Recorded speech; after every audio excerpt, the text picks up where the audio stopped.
All right, thank you everyone for coming out.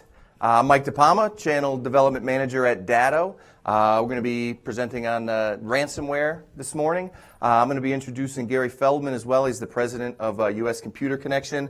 Throughout the presentation, at any time, you could email questions at datto.com. At the end of the presentation, we're going to go through those and try to answer everything for you. So without further ado, I'm going to bring up Gary Feldman from U.S. Computer Connection. Good morning, everybody. It's a great crowd. I appreciate everyone coming out here today. Hope you've got some breakfast. There'll be plenty of food afterwards. We're here to talk about ransomware. And there's a reason why we're here talking about it. It's because it's getting out of control. It's rampant. And we want to talk to you about what to look for, how to avoid it, and what to do if you get it. I mean, so this is what we're here for. Again, questions at datto.com. We're going to be here to answer all your questions afterwards. So what is ransomware exactly? And hopefully you never got it. But ransomware is malicious code. It's basically that comes onto your computer and it starts encrypting the data on your computer. Well, what does that mean? That means that you have no access to these files anymore. All of a sudden you try to open up your Excel file and you say, well, I can't access it anymore because the data is encrypted. But what's worse is that if it's on a network, your computer, it's going to go out to all your attached network drives and it's going to start encrypting that. So now it's not only affecting your one computer, but it's infecting your entire network. Well, that's pretty bad. Someone comes in the morning and says, I can't access QuickBooks or any of the data files. Now what do? Now you're in real trouble. There's even a new strand of ransomware that's encrypting the entire data to make the entire drive to make it completely inaccessible. So the ransomware, it's called ransomware, is because they demand a ransom. They're saying, hey, we got the key. You know, if you want us to decrypt it, we have it for you, but it's going to cost you. We're going to charge you $500, let's say. They come up with the dollar amount. But it's not in dollars. It's actually in bitcoins, underground currency, something that's not traceable. Wow. You can't just write down your credit card and hand it to them and say, give me my money back. No, it's a process to get bitcoins. And by the way, there's no guarantee that you're going to be able to get your money back. That's the upsetting part. So you actually go through the whole process of getting bitcoins and you pay it. And they might say, well, that's a good start, but maybe I need more. Or maybe we're not going to give you your money altogether. This is something that what would look like if your files got infected. This is an actual display. It actually gives you instructions on how to buy bitcoins. Here, we're trying to make it customer service friendly. You know, this is a business. It actually is a business. People want to do that. So they're saying, you know, you have 4 days to make a decision. And, you know, if you don't respond within 4 days, well, that's going to go up a lot more money. So hopefully you never have to see this.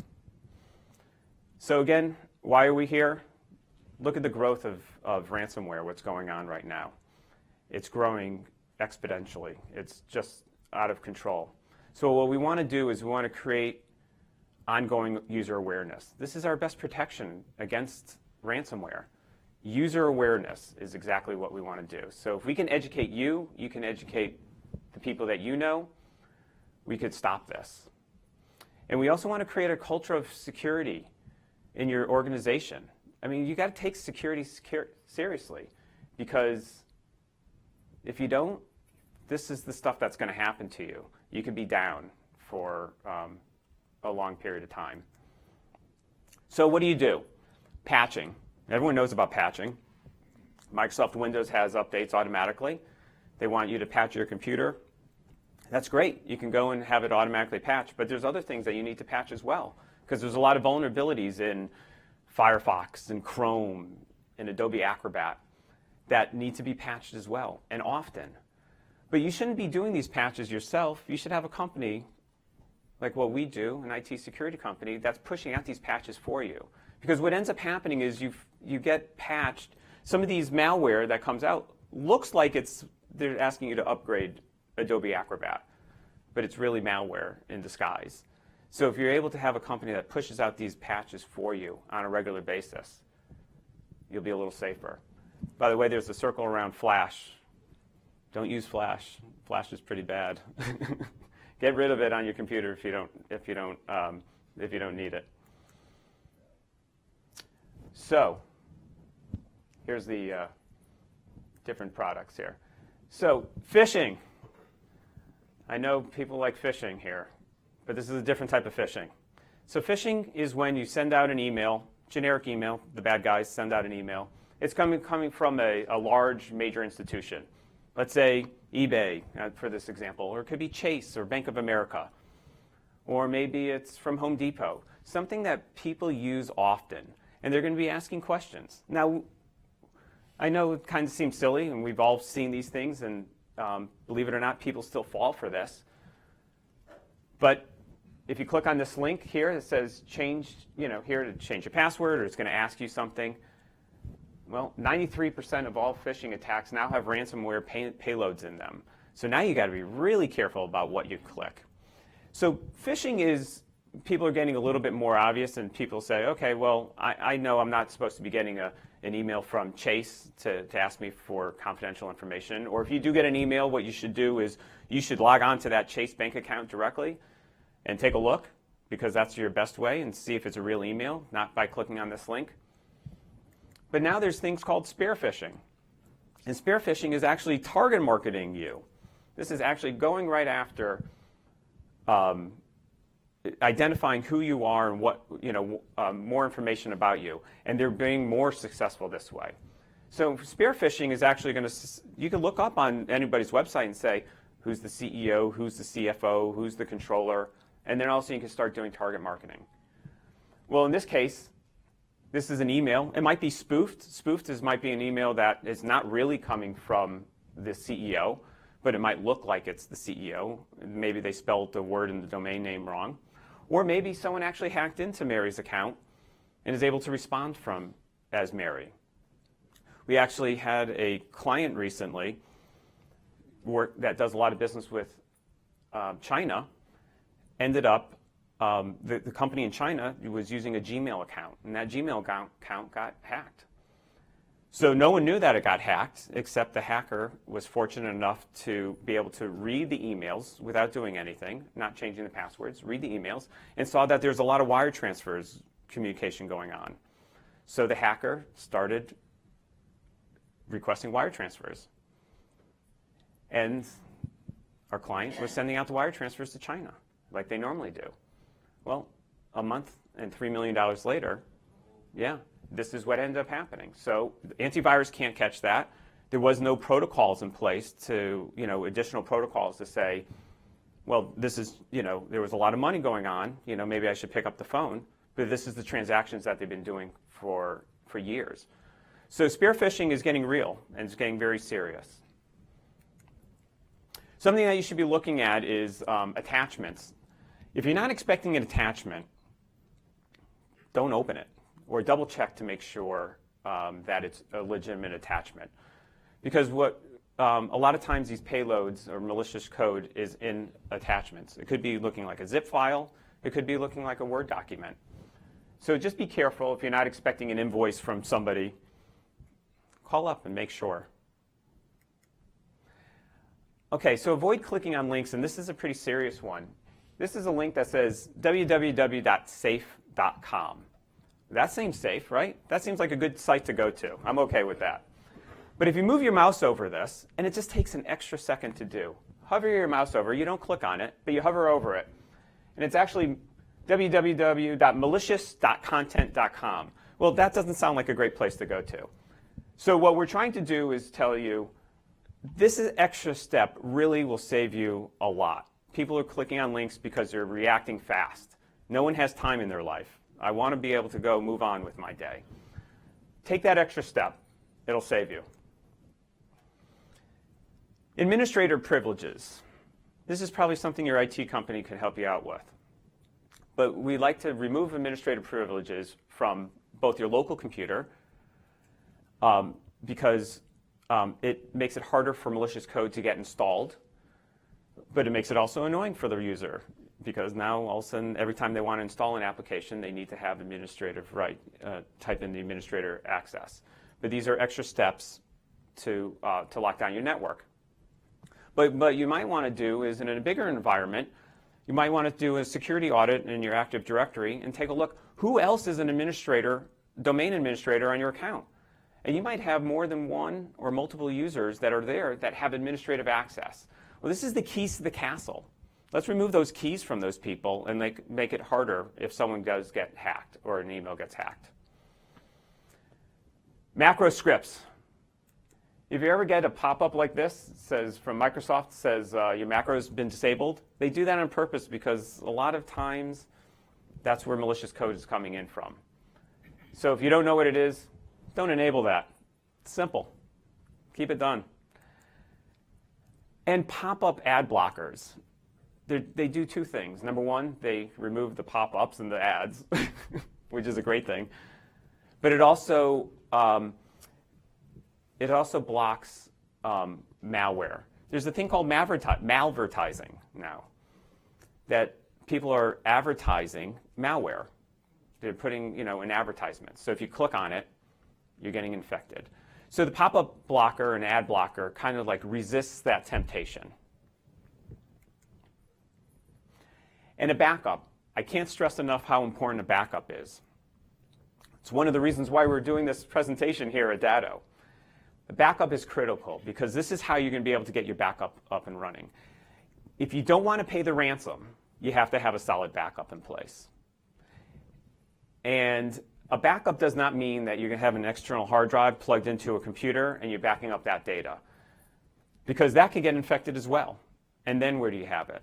What you want to do is you want to have a backup that's both local and in the cloud, something that's image-based. I think Mike's going to be talking about that as well. But we actually have a testimonial here from someone who's in the audience, and maybe you'll recognize him after we play the video. He's a local celebrity in Stanford. He actually went through a ransomware. He got infected, and here's his story.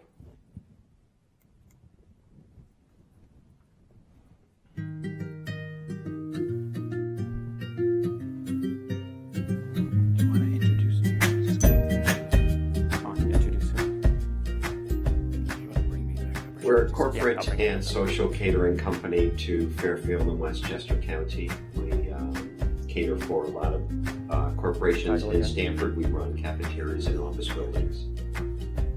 A few months ago, came in the morning, and we're having some tweaky issues. Luckily, I'm in by 5:30, 6 o'clock in the morning, and next person in was in at 7. Mentioned something about her computer, and I noticed it too. Called U.S. Computer Connections immediately. So we find out that David's server had CryptoLocker, and we found out because one of the employees here wasn't able to access certain files. So I identified that pretty quickly on. We were able to shut down the user's computer and see what the damage was on the server. The loss from a production and data standpoint, I don't even know if I can put a number on it, but $30,000, $40,000 easy. Luckily, they implemented a Datto on their network. We were able to identify which files and folders were encrypted, and instead of paying the ransom, which is what they requested, we were able to restore the files, get them back up and running in under an hour. We experienced no data loss, which blew me away. A good backup system is the most important thing that you can put in your business. Without the proper backup, you are so vulnerable to not only viruses, but to potential hacking, or if someone physically steals your server. With a proper backup solution, you can be up and running in a very short period of time.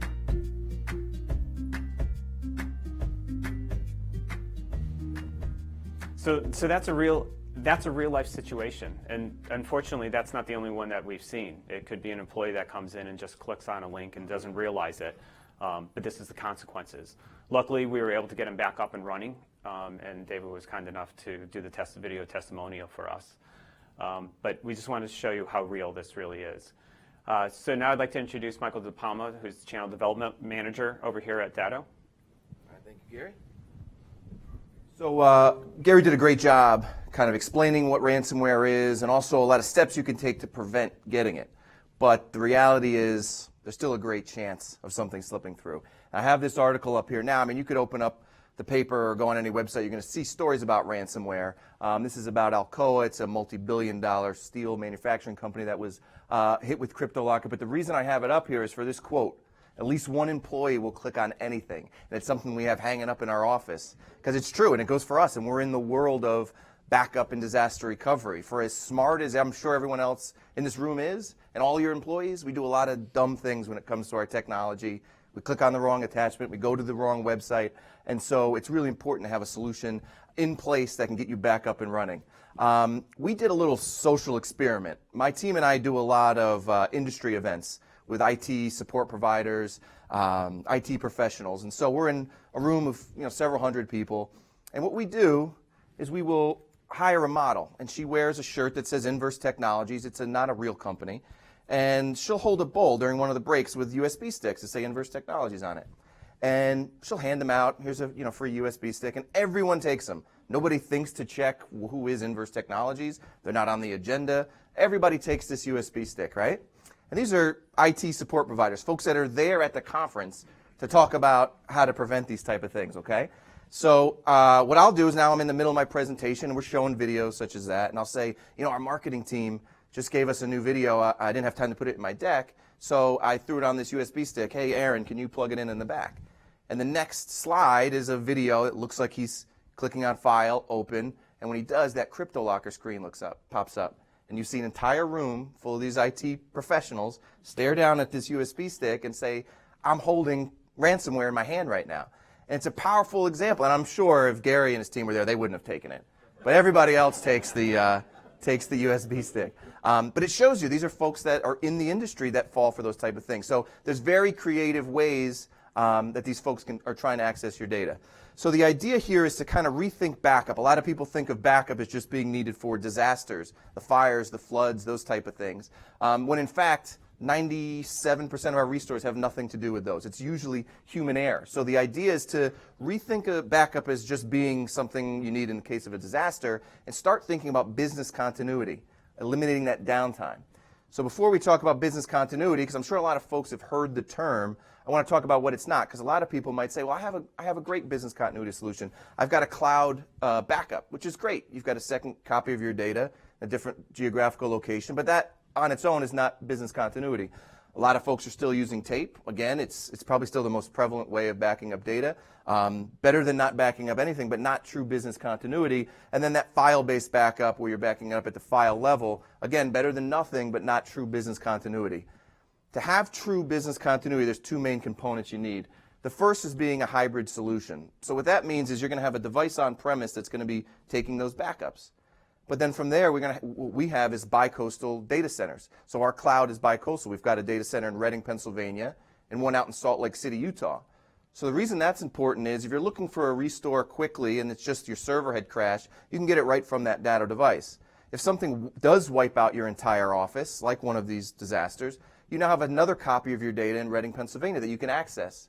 Okay? If something were to wipe out the entire East Coast, you now have a third copy of your data on the other side of the country out in Utah. So it's a very key component to have multiple copies of your data in multiple geographical locations to make sure you have access to your data no matter what happens.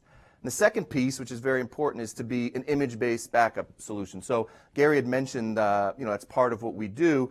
So instead of backing it up at the file level and picking and choosing which files we're backing up, we're taking an image of the entire environment, whatever we're backing up, server, critical workstation. We're backing up the applications, operating system, everything. We're taking that entire base image, and from then on, we're just taking incremental block-level changes. With our technology, it's a proprietary piece of technology. We have what's called inverse chain technology, which means all of our backups are independent of one another, not like the traditional backup where they're layered upon each other. Why this is important to ransomware is that if you do get hit with a CryptoLocker or any of the ransomware products out there, we're able to just roll back to your last clean backup, wipe out that corrupted backup, and get you back up and running as you saw in that video. All right? This delivers two things, and there's a ton of acronyms in IT, so I'm going to explain them. So RTO is how much downtime, recovery time objective. everybody's different. Everybody's business here is a little bit different. So some folks might be able to absorb being down a couple of days without having access to your data. Some of that might put them out of business. So it all depends. So the idea is to reduce the amount of downtime, and then RPO is how much data are you willing to lose. There's still a very common way of backing up data is every Friday you plug in an external hard drive, back up your data, and take it home with you. Again, A, you're not testing that, but B, you are leaving yourself at risk of having 6+ days worth of data lost. With our solution, it's automated. It's taking that user error out of it, and you could set it up on an hourly basis, however you want to set that up, and you'd work with your IT service provider to figure that out. The goal behind all of this is to allow virtualization. So I want to quickly explain what that means. If this is your server or your workstation, whatever that is, and it goes down, since we have a full image of everything that lived on that server, you could run right off of that Datto device. So essentially you're running a virtualized server right from that Datto device. And then once that server is repaired, you could do a bare metal restore and move all that data back to the new server. So we're taking active backups even in that virtualized state, so you're not losing any time at all. Okay? Again, the benefits of this is reducing that downtime. How much would it cost you to just send your employees home and say, we can't access our data today? All right? Including, kind of helping out that RTO and RPO, okay? So reducing the amount of data lost and reducing that downtime. And because we have those multiple copies, you could do that either from the device or you could do the same thing from the data centers. So if that data device is compromised, you could do that virtualization process from the cloud, okay? This just kind of illustrates that RPO and RTO. That RPO star represents your last backup. So if that's a week ago, you run the risk of losing a week's worth of data, as opposed to having, every hour, that you'd only be losing an hour worth of data. And then that RTO star is when you get back up and running. So how much downtime can you absorb before it really starts impacting your company? Another key piece of backing up is testing your backups. A lot of folks don't know whether their backup is valid until disaster strikes, and they're hoping it's there. With a true business continuity solution, it's testing it automatically. So with us, we have what's called screenshot verification. It's testing the validity of those backups on a daily basis. Your IT support provider will get an email, and you could get an email if you'd like, that tells you, okay, the backups went well. And if something didn't go well, at least now you're proactive in trying to figure out the problem when there's not a disaster taking place. Okay, so it's very key. It's going to give you that peace of mind for you and your staff. It's going to make sure you know on a Monday morning when you show up to work, no matter what happens to your environment, you're going to have access to your data because you have a clean backup. We also have what's called Backup Insights, and Gary pointed to this a little bit earlier. What this does is it allows you to pick any 2 points in time, and you could see the data change between those 2 points in time. So you could figure out exactly when this ransomware occurred. Okay, again, that's another proprietary piece of technology which is unique to Datto. So just to kind of recap things, Datto's an image-based solution. We're not backing it up at the file level. We're taking a snapshot of everything and then taking those incremental backups from there on in. All right? Plus, we're that hybrid solution, so you're going to have access to your data locally from the device and also from both of the data centers. That's what true business continuity is. Business continuity, keeping you up and running no matter what's happening to your environment, okay? So again, the hybrid cloud, multiple copies of your data, image-based, capturing everything, backing it up, just the incremental changes from there on in, and those backups being independent of one another is really going to help you if you do get hit with that ransomware. Again, the idea here, eliminate that unwanted downtime if something were to happen to your environment, and really reduce the amount of data loss and reduce the amount of downtime.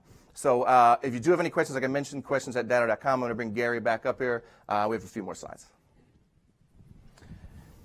So if none of that made any sense to you, we're an elite Datto partner, and this is what we do. And Nancy Haddad, she would love to talk to you about this. So this is exactly, we bring it down and we make this sound a little bit, we talk English here. So, okay, so what do you do if you get infected with ransomware? And this is important. Is that, number one, call us up. Call the IT provider. Why? Because we need to identify which computer is the one which one's patient 0, which is the one that got infected, because before it does any more damage, we got to shut that thing down. And then what we need to do is we got to make sure you don't pay that ransom. We got to make sure that we can restore the data from the backup.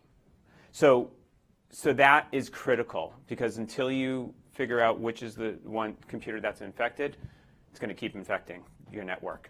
So we want to be able to address that. That's huge. Something to think about, which is putting together a cyber incident response plan, and why this is important. You want to identify a team who's going to be able to be the ones calling up your IT provider. And who are your IT providers, or who are the people in charge of your network? And do you have the keys to the server room, or do you have access to what you need to put together? The crown jewels. Where are your crown jewels held? We know where they're held in London, but do we know where the crown jewels are held at your office? Do you have it all on your server, all your important data? Or is it locally on your computer? Because I know a lot of people save files on their desktops, and that might not be being backed up. So if it's critical data, make sure it's being backed up, okay? That's a conversation that you should definitely be having. What happens if you are infected? How long can you be down for? What is your plan, during the restore process? So that's another thing to think about. And if you're under compliance, for example, HIPAA, do you have to report this to the HIPAA because it's a breach? Certainly talk to law enforcement and tell them what has gone on. They like to know. We've created a couple of resources for you guys. Number one is an advisory form, and this is a social advisory, and this kind of tells you exactly what to look for in an email. This is important. I strongly advise you guys to download this, hand it out to your staff. It's very good. It's an informational piece. We spent a lot of time on this. And then the ransomware ebook for you guys to take a look and understand what ransomware is, what we didn't explain right now. So at this point, what we'd like to do is open it up for questions. We are available for free network assessments if you're interested. Again, contact Nancy Haddad. Nancy's right over here. Yes, she's a little embarrassed. So Mike. Okay, yep. So we do have a few questions in here. First question for Gary, what is the first line of defense against any type of cyber attack? Yeah. So you would think that antivirus would be your first line of defense, and it should be. So everyone should have antivirus installed on their computer and a firewall installed and everything else. But that's not necessarily going to protect your environment, unfortunately, because the ransomware is being created faster than the antivirus companies are able to protect against. So user education is definitely the first defense, I'm going to say, is protection. That's why we're explaining to you guys what this is all about, and this is why that we've created a series of educational events that we'd like to, that we're sharing with you. I know we put together something on uscomputer.com/events, and we're always having educational events. So sign up as many people as you want to those. Are there specific types of ransomware I should look out for? I've heard of CryptoLocker, but what else? So there's one of the first charts we had shows that there's so many different variations of ransomware that are coming out that it's hard to, there's a lot of different variations. So are you supposed to be looking out for anything in particular? No. Just look out for... They're all bad. They're all bad. Although they are shutting one of them just reported that they handed out the decryption key. They shut down their operations. Go figure. So I guess there is a happy story. All right, we actually, for the folks that are watching, we do have some legislators here in the audience as well, and we actually have a question for one of them. It just says for one of the legislators. I don't know if somebody wants to come up. The question is, often when a breach occurs, we hear about massive fines levied on the company that is compromised. When under Connecticut law, do we treat the affected company as a victim versus negligent data steward? Carlo. Thank you. Good morning, everyone. I'm State Senator Carlo Leone. I have my colleague, State Representative Caroline Simmons here, and we're here learning just as much as you are. We in state government are somewhat aware of some of the activities that are going on in high technology, such as ransomware, but not to the degree that both Datto and U.S. Connection obviously are the experts. And so we're here to learn and listen as well. But to that question, in terms of how companies are affected and fines that are levied, in the past, we've had many breaches, and we've all read about them in the papers as to how many files have been infected, usually healthcare companies, large corporations, where not just hundreds of files, but tens of thousands or even millions of information have been stolen. When the state gets involved, it's usually because the breaches could have been prevented, meaning these companies could have taken safety measures such as what Data and U.S. Computer Connection provide, and they didn't do that. And then not only that, they didn't report it, so people were unaware that their information was stolen. That's when the government gets involved and says, these are things that could have been prevented. And we offer them and say, you should be doing these type of activities to prevent them from happening. For those that do it, we don't touch them. We want to partner with them, and we want to help them. So to that end, that's how we get involved. We would like to promote the information that's being provided here so that other companies don't get affected, so none of you lose your files, and that we can really learn on how technology can improve our lives, not destroy them in terms of when your files get stolen.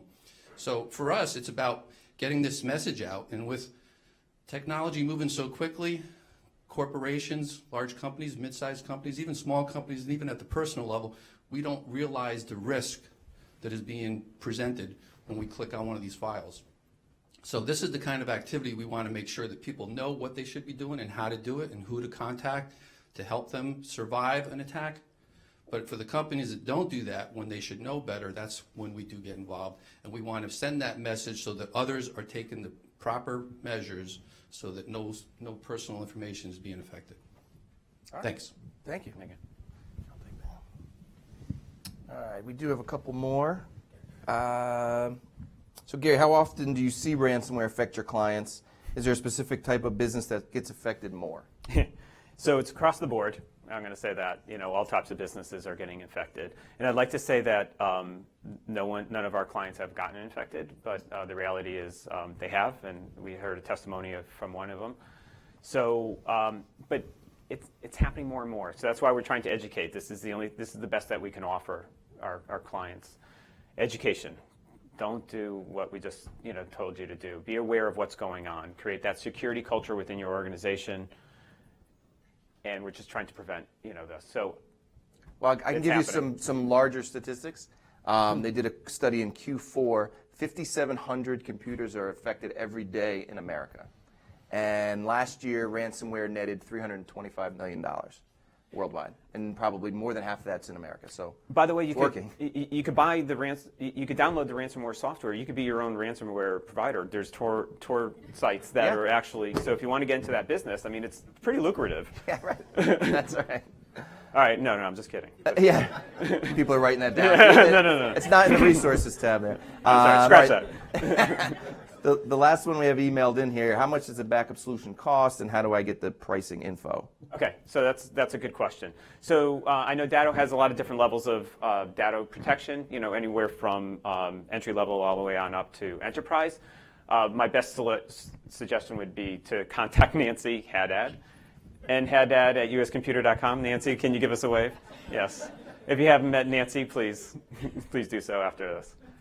And then if you are, watching from your desk and you're, not in the Connecticut area, you could reach out to partners at Datto. We'll find a partner in your area that could support that. So that's all the emailed questions. I don't know if anyone has any from the crowd. We do. Hold on one second. Let me see. Yeah, if you could do that, be good. I just wanted to get the mic. There's a microphone and everything. Okay. So, once a computer system has been infected and encrypted, what's the conventional wisdom on paying the ransom? I'm thinking of that hospital, I think it was in California, and they paid it, and afterwards people are kind of debating whether you should really pay that or not, but do they have a choice? Is there a way to unlock the data? Yeah. So the IRS initially came out and said, pay the ransom. That's the only way you're going to get your files back. And interestingly enough, they turned that message around and they said, no, don't pay them, because now all of a sudden you're just, supporting these terrorists is what they're calling it. So, so the answer to you is the hospital really didn't have a choice, right? They didn't have good backups, or they didn't have any backups, and they had to get back up and running. So it's a catch-22 here. If you don't have that backup in place, then you're kind of screwed. And it wasn't the dollar amount, because I think that was $18,000 the hospital, comparative to what they had to pay. But when you pay it, I mean, think about, they were in the news also. That's not all good news. News is good news, right? And And I don't think that was, that's all they had to do. So again, the answer is get a good backup in place, make sure you're backing up everything, and don't pay the ransom. I got to tell you, my brother-in-law ended up having to pay a ransom on his personal computer, and he could tell you a story about buying bitcoins because they change in price throughout the day. So when he bought $500 in bitcoins in the morning, they weren't $500 in bitcoins in the afternoon. So he had to go out and buy more. He's backing up now properly. All right, got another one in the back. Hi, good morning. Mine's a silly question, but for data, why Reading and Salt Lake City as your data centers? Are those hubs of data centers? Do they have great skills there? I don't know the answer to why exactly we chose those two. I mean, we were looking at obviously places on different sides of the country. We were looking at places that were hopefully not in places that have a lot of hurricanes, so we weren't going to put one in New Orleans or something like that. So we're trying to put it in locations that wouldn't be impacted, I believe. But I don't know that there was any, like, we fell in love with Reading and said we need to have a data center here. They have fell in love with Reading after. Oh, now we do, Now- yeah, of course. Morning, guys. Hi. Ransomware and CryptoLock are interesting because they're one of the only viruses that actually want to be found because they want their money. Could you talk about maybe some other types of viruses or other types of malware that you're seeing that people aren't necessarily catching and some of the effects that these viruses could have on businesses? Yeah, so that's a great question. And what I'd love to do is I'd like to bring up Marlon Bermudez right So now. you could But- talk about a Yeah, decryptor. yeah, so right? Marlon's a senior network engineer at U.S. Computer Connection, super bright, and he loves talking about this stuff. Everybody. Oh, is that on? It's on now, yeah. Yeah, try it. Hello. You can use mine. Hello, good morning, everybody. Now it's on. So to answer your question about viruses that are not being detected, so ransomware is the one that you're probably going to see the most. The other ones are usually spyware that when you go to a website, it just downloads in the background and just stays in your computer. So those you usually have to run a specific tool, like Malwarebytes or something else to try to detect it. But like you said, usually those kind of want to stay hidden in the background just so they can steal your credentials. Like for example, if you're saving, I don't know, your bank login credentials in your browser, like Chrome or Internet Explorer, and you get spyware or malware, those infections can actually just extract those information from you. So that's a good reason not to save Right. your credentials in your web browser because, I mean, there are programs that extract that. So that's an easy way to go. Right, and the other one would be like keyloggers and rootkits. Unfortunately, if you get a rootkit, those usually tend to be undetectable. So if you get one of those, it's very difficult to get rid of them and actually even detect them. Yeah. So what's an example of like a rootkit that you can get? Like if you download software or. Well, rootkits, there are a lot out there, but like if you go to Kaspersky.com, they have a special utility that you could try to run on your computer or server, it depends, to try to detect it. But the chances that you're going to be able to detect the latest and greatest is not that, it's not that much. So usually, like if you get ransomware and you pay for, you pay the ransom, as soon as you recover your data, the next thing you want to do is just wipe the entire computer and just start from scratch. Right, because usually they're leaving something behind as a present, so they're going to be able to access your computer. So absolutely, the request is wipe it out and start all over again. All right, in the front here. Morning. Where's that? I have a question maybe you The other microphone. can but don't want to answer because of company secrets, but how is our data protected if Datto is successfully hacked by China, North Korea, Russia? Not inviting him again. Well, I could say a couple things. So the way we encrypt first of all, the way we store our data is in ZFS. So it's kind of a unique way of backing up your data in that you'd have to be able to have something that could read ZFS. But beyond that, when your data is in transit and in our data centers, it's got 256-bit encryption automatically. You have the ability to encrypt on the device. It's up to you. And we don't hold any of the encryption keys. So, we're constantly being audited. We have our SOC 2 reports to show the, success of our backups and how safe we are and in our data centers. So, I mean, I would point to that. I mean, beyond that, I would go to compliance or something. But we obviously our whole livelihood is based on the safety of and security of our data, and we haven't ever been breached to date. So it would be very difficult to get into because our data centers are also private clouds. Remember, so people have this fear of the cloud, but our cloud is just for Datto partners. It's not like Amazon's cloud where there's a lot of other data up there. It's just for us. So I don't know if you had anything to add to that. I mean, I'm sure you get that question probably from clients. Yeah. Can I have the microphone? Yeah. Yeah, so like you said, there is Datto device encryption at this file system level. You can also add an additional encryption level, which is what he mentioned as well. You can protect the backup of your server with a password that you don't give out to Datto. Basically, only your IT company holds that password, and obviously you'll make it nice and complex. So even if in that scenario that you said, they were to get breached somehow, without that passphrase password for the backup itself, they wouldn't be able to get to your data. Extra layers. Yeah. Just keep adding layers of protection. So any other questions? Oh, Yeah, one there's more. Oh, got one. Oh, I think there's one. What kind of questions should you ask your third-party providers?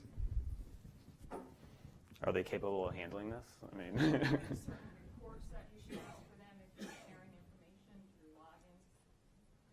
the third-party providers such as, If I'm using an online service for some kind of product, I don't know what. right. But like a bank uses, so they're using third-party providers, Well, they yeah. have to manage their vendors. Oh, Marlon needs the mic. This is awesome, by the way.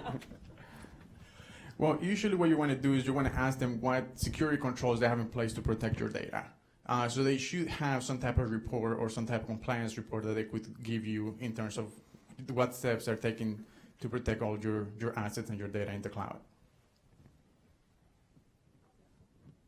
Kind of, because I guess what I'm thinking of is how Home Depot is hacked through the HVAC, third-party provider. So, and how do you find that out?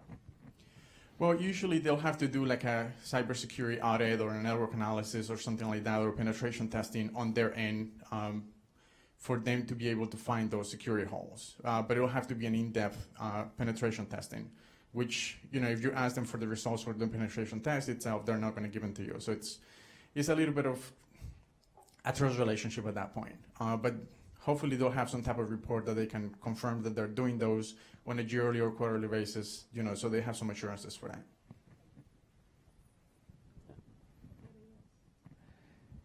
So again, thank you very much. This is something that U.S. Computer Connection feels that security is important. That's why we put together a cybersecurity team at our office. Any questions, we're here to help you. We're here to answer any questions afterwards if you want to ask us individually. And thank you all for coming.